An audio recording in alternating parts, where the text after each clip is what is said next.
Hello friends, எல்லாருக்கும் வணக்கம். இன்றைக்கி நம்ம சேனலில் முட்டை குழம்பு எப்படி செய்கிறதுன்னு சொல்லிட்டு பார்க்கலாம். இது நம்ம கரண்டி முட்டை செய்வாங்களே அந்த மாதிரி இல்லாமல் நம்ம பணியார சட்டியில் குழி பணியார சட்டியில் ஊற்றி நம்ம எப்படி செய்யலான்னு சொல்லிட்டு பார்க்கலாம். ஃபஸ்ட்டு அதுக்கு வெங்காயம், இஞ்சி, பூண்டு இதை அரைச்சி பேஸ்ட் பண்ணிக்கலாம் ஃபஸ்ட்டு. அப்புறம் எண்ணெய் சூடு பண்ணிவிட்டு கடுகு, சோம்பு ஆட் பண்ணிக்கலாம். கொஞ்சம் ஒரு 5-6 மிளகு ஆட் பண்ணிக்கலாம். இந்த மிளகு நல்லா வெடித்ததுக்கப்புறமா நம்ம இது கூட கருவேப்பிலை, பச்சை மிளகாய் ஆட் பண்ணிக்கலாம்.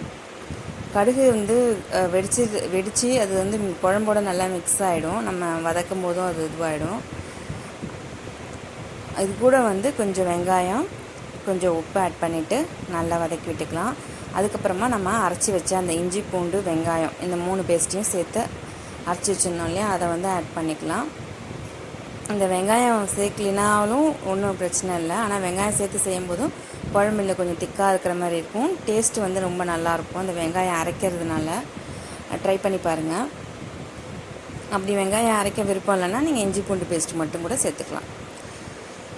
இது கூட தக்காளி, நான் ஒரு 3 தக்காளி அளவுக்கு ஆட் பண்ணியிருக்கேன். நல்லா பழுத்த தக்காளியாக ஆட் பண்ணிக்கோங்க. இப்போ எல்லாத்தையும் சேர்த்து நல்லா வதக்கி விட்டுடலாம். கூட கொஞ்சம் மஞ்சத்தூள், காரப்பொடி நான் 1 டேபிள் ஸ்பூன் அளவுக்கு ஆட் பண்ணியிருக்கேன். மல்லித்தூள் 2 டேபிள் ஸ்பூன். இது சிக்கன் மசாலா தூள் இருக்கு இல்லையா, அது நான் ஆட் பண்ணியிருக்கேன். இதில் அது ஒரு 3 டேபிள் ஸ்பூன் அளவுக்கு இருக்கும், அதை ஆட் பண்ணியிருக்கேன். அப்படி உங்களுக்கு சிக்கன் மசாலா தூள் இல்லை அப்படின்னா நீங்கள் கொஞ்சம் கரம் மசாலாவும் நம்ம குழம்பு மிளகாத்தூளையும் நீங்கள் ஆட் பண்ணிக்கலாம். சிக்கன் மசாலா தூள் ஆட் பண்ணி செய்யும் போதும் இது நல்லா ஒரு கறி குழம்பு மாதிரி டேஸ்ட் இருக்கும். உங்களுக்கு வாசனையும் செமையாக இருக்கும். ட்ரை பண்ணி பாருங்கள். இது கூட நம்ம இப்போ கொஞ்சம் திக்காக நம்ம அந்த மசாலா வேகத்துக்காக தண்ணி கொஞ்சம் ஆட் பண்ணியிருந்தோம். இப்போ நல்லா வெந்திருக்கும். இது கூட இன்னும் கொஞ்சம் தண்ணி ஆட் பண்ணி நம்ம நல்லா கொதிக்க விட்டுக்கலாம். இப்போ நம்ம முட்டை ரெடி பண்ணிடலாம். நான் ஒரு 3 முட்டை எடுத்திருக்கேன். அது கூட கொஞ்சம் உப்பு ஆட் பண்ணிவிட்டு அது கூட கொஞ்சம் மஞ்சத்தூள், கொஞ்சம் சில்லி பவுடர் ஆட் பண்ணிக்கிறேன். இப்போ இது கூட நம்ம அரைச்சி வச்சு இந்த பேஸ்ட் இருக்கு இல்லையா, அதுலேருந்து 1 டேபிள் ஸ்பூன் எடுத்து வச்சுருந்தேன். அதையும் இதுக்குள்ளே ஆட் பண்ணிக்கலாம். இப்போ இது எல்லாத்தையும் மிக்ஸ் பண்ணிவிட்டு நம்ம குழிப்பணியார சட்டியில் ஊற்றிடலாம். இது குழிப்பணியார சட்டியில் ஊற்றும் போது நமக்கு ஒரு அட்வான்டேஜ் இருக்குது. ஒரு 3 முட்டை தான் இருக்குன்னா நம்ம உடச்சி ஊற்றும் போது கம்மியாக இருக்கிற மாதிரி இருக்கும்.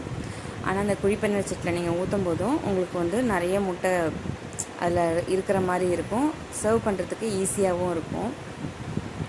கொஞ்ச நேரம் நம்ம மூடி போட்டுடலாம். அதில் கொத்தமல்லி தழை ஆட் பண்ணியிருக்கேன். கொஞ்சம் நேரம் மூடி வச்சுட்டு நீங்கள் திருப்பி விட்டிங்கனாவே போதும். அது அழகாக புசுன்னு வந்துடும். இது எப்படின்னா நீங்கள் குழம்பு ஃபுல்லாக ரெடி பண்ணிவிட்டு அதுக்கப்புறம் தான் நீங்கள் முட்டையை ஊற்றி வைக்கணும். ஏன்னா முட்டை இந்த மாதிரி ஊற்றி எடுக்கும்போதும் நீங்கள் கொஞ்சம் நேரம் வெளியில் எடுத்தோடனே பார்த்தீங்கன்னா நல்லா அமுங்கி போயிடும். அப்படியே அந்த புசுன்னு அப்படியெல்லாம் இருக்கும் அப்படின்லாம் இல்லை. அது உடனே அந்த இது அடங்கிடும். அதனால் நம்ம குழம்பை ரெடி பண்ணிவிட்டு அதுக்கப்புறமா நம்ம இந்த மாதிரி ஊற்றி எடுத்துக்கலாம். குழி பணியார சட்டியில் பார்த்திங்கன்னா தெரியும், அந்த இது அடங்கிடுச்சு. இப்போ நம்ம குழம்புல ஆட் பண்ணிக்கலாம்.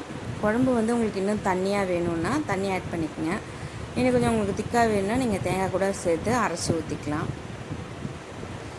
இப்போ இது எத்தனை வந்திருக்குன்னு பாருங்கள். நிறைய வந்திருக்கு. 3 முட்டைக்கு நமக்கு அந்த குழம்பு ஃபுல்லாகவே முட்டையாக இருக்கிற மாதிரி ஒரு ஃபீல் இருக்குது. குழம்பு ட்ரை பண்ணி பாருங்கள். ரொம்ப சூப்பராக இருந்துச்சு. சப்பாத்திக்கு, ரைஸுக்கு எல்லாத்துக்குமே ரொம்ப நல்லா ஆப்டாக இருக்கும். ட்ரை பண்ணி பாருங்கள். ட்ரை பண்ணி பார்த்துட்டு எனக்கு கமெண்ட் பாக்ஸில் கமெண்ட் பண்ணுங்கள். உங்கள் ரெசிபி ஃபோட்டோஸை எனக்கு மெயில் பண்ணுங்கள். ஓகே ஃப்ரெண்ட்ஸ், இன்னொரு வீடியோவில் பார்க்கலாம். பாய்.